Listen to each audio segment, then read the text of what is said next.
Hey everyone, Anton here again, and welcome back to the dropshipping course. Today we're on module 6, that's the 6th video, and today we're going to talk about how do you actually sell these dropshipped products. Now I hope over these past 5 days you've gotten a lot of value out of the information I've been sharing. We have covered quite a bit, and if you're totally new to e-commerce, totally new to dropshipping, I really think at this point you should be getting a clear picture of exactly how this business model can work and what's possible with it. Now I want to give you some more information, and again today I'm going to talk about how you could actually sell these products, and then in the future few days give you even more information about how you could find suppliers and get traffic and how to actually make this all work and try to tie it all together. But let's get started with the different ways you could sell these dropshipped products. So there's 3 that probably come to mind when you start thinking about this. The first is eBay. That's pretty much everyone's starter business model when they think about e-commerce. Just create an eBay account, make some listings, sell the products. The next is Amazon. It's becoming more and more popular, but it is possible to actually list products for sale on Amazon. So that's an option. And option 3 is having your own store. So this is what I do. It's actually building your own e-commerce store. And in some previous modules in this dropshipping course, I actually showed you what some of them looked like. But again, that's my go-to model. So let me talk about first why eBay shouldn't even be an option for dropshipping. First of all, the types of suppliers that we want to work with, the really good suppliers, the really good brands, they're not even going to allow us to sell on eBay. Whenever I sign a contract and I get approved for a new dropship supplier, it 95% of the time states in their contract that you're not able to sell on auction websites, and obviously that includes eBay. The reason is it dilutes the value of someone's brand. We had spoke about this in some previous videos, but if you're working with a supplier who truly cares about the value of their brand, the perceived value of it, they're not going to have people get approved and then jump on eBay and start selling these products at auction, even at buy it now prices. Just think about it on the highest level. A company like Gucci, they're not going to approve a supplier and then say, okay, yeah, you can go sell it on eBay, it's fine. That's not how it works with any good supplier, no matter what the price point or what the tier is. So eBay with dropshipping, I would say don't even think about it. It shouldn't even be a thought. The next option, Amazon. Now, I personally don't dropship on Amazon. I do know people that do it successfully. What I'll say about it is it's risky because the window could shrink fast. On Amazon, a lot of the sales come down to pricing and who has the best price. So again, there's a lot of suppliers that actually won't even let you sell on Amazon, but if some of them do, maybe you'll want to try it, maybe you'll want to experiment it with it, but I wouldn't put all my eggs in one basket because it happens a lot that your niche can kind of get wiped out overnight if a bigger player steps into the game and starts competing with you. So I can't recommend dropshipping on Amazon, especially not as your primary source of income. Again, if your store is up, it's doing well, you want to experiment with it, then Amazon still is an okay option for an additional source of income, but you shouldn't rely on all of your income off of Amazon, in my opinion.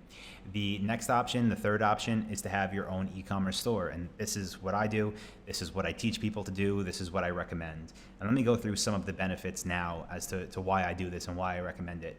The first is you're not competing solely on price. So when you have your own store, you own the platform, and it's not only about price. Sure, people can find these products elsewhere, but when they're on your platform, when they're on your store, and they're clicking around through your categories, they're not seeing all of your competitors. They're seeing your store. So you're not competing solely on price. Again, it does come into effect a little bit, but that's not what it's all about, as where somewhere like eBay is about price.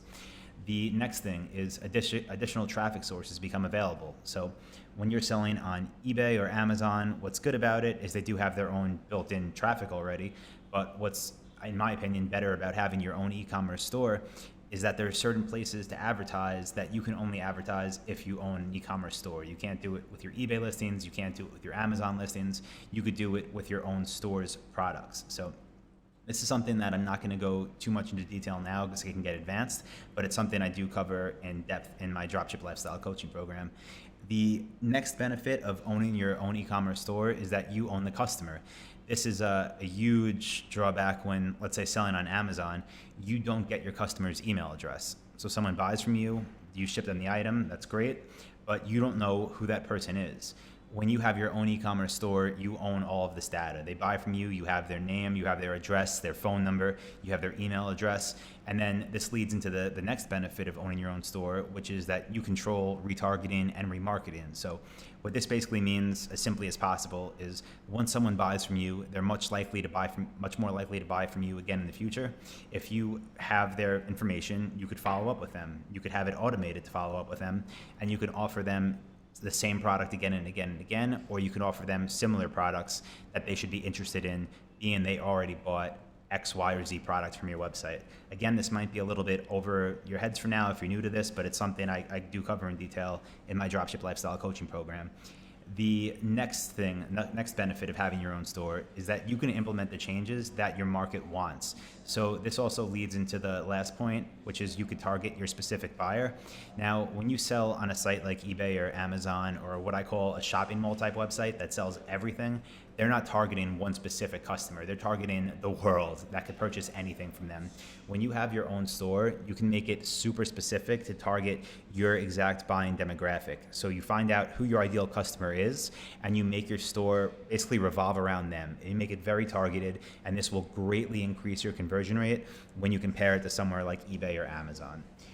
So now that we've covered this and you know how I feel that you should sell on your own store, you shouldn't sell on eBay, you shouldn't sell on Amazon, what are your options? If you want to build your own e-commerce store, what can you do? These are the 5 most popular options, I'd say. They're the 5 you'll hear most about. Yes, there are more options, but again, these 5 are the ones I think that people usually hear of or talk about. So the first is WordPress. You might know what WordPress is. Maybe you've built a blog before. I'm sure you've been to WordPress sites before because they power something like 60% of all websites online, or even more, last I heard. WooCommerce is a plugin for WordPress that allows you to build an e-commerce store on their platform. Now, the problem with this is it's self-hosted. So to explain that as simply as possible, it means that you have to pay for a server somewhere, you have to upload WordPress, you have to upload WooCommerce, and then you're responsible for the security. What security means, it means for hackers to keep them off it. If something breaks, it's up to you solely to fix it. So if there's a problem with your site, no one's gonna just jump in there and fix it for you. You host it, you control it. That's how WordPress and WooCommerce work. With Yahoo Stores, it's actually an e-commerce platform that I used to use when I first got started. It's very outdated now, so people still talk about it. I don't recommend it. I stopped using it years ago because it's outdated. Magento is a great e-commerce platform. The problem is it's for very advanced stores, and it's not worth it for 99% of us. I don't use it now. I've used it in the past, but for these niche-specific stores that we're building, definitely don't need the power. It's too expensive, too hard to customize, not worth it for what we're doing. The next option would be BigCommerce, which is a hosted e-commerce platform, meaning that you sign up with them, they host your store for you, so they make sure it's secure, they make sure it's not going to get hacked, they make sure that your customers' information is safe, and if it breaks, they fix it for you. Now, I do like BigCommerce. I can't really talk that bad about them, but my problem with them is their customer service. I've used them in the past, I've had some issues, and I found their customer service to not be that great. That leaves us to the last option. They're somewhat of a new player in the game. They've been around for a few years now, but they're I'd say the newest big e-commerce platform. And yeah, Shopify, they're amazing. You could build a gorgeous store with them. It's super easy to control. They're extremely secure. Their support is available 24/7. They'll jump on a call with you. They'll go on live chat. They'll log into your store and fix it. They take care of payment processing. They have a huge app store, which lets you completely control how your store looks and functions.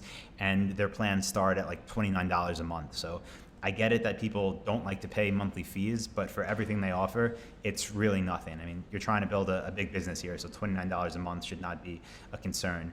And going back, that's the reason. I mean, the first option, WordPress, WooCommerce, I wouldn't use it because of the security, just not worth it. I'd rather pay $29 a month for that peace of mind. And Yahoo Stores is outdated. Magento for big stores that we don't need. And BigCommerce is good, but the support's not great. So Shopify is hands down the winner for me. I wouldn't recommend anyone else. Now let me switch screens to actually show you again what a Shopify store could look like. So I just wanted to quickly show you this again. This is one of our demo stores. You can go check it out yourself, go play with it. It's called RazorSharpShave.com.